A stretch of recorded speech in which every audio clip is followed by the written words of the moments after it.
together with ESMINT, so in combination as a joint meeting of ESMINT and ESC, ESOC, European Stroke Organization Conference, we have run a workshop, hands-on workshop.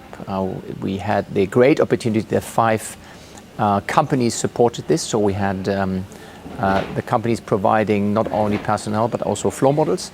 And we had numerous participants from the vast field of clinical neuroscience, so neurosurgeons, neurologists, and of course neurointerventionists, neuroradiologists, to practice on different thrombectomy approaches. There has been a basic workshop and an advanced workshop, partially introducing neurologists of how this principally works, so get an idea of the vessel diameters and how complicated it can be from time to time to get there.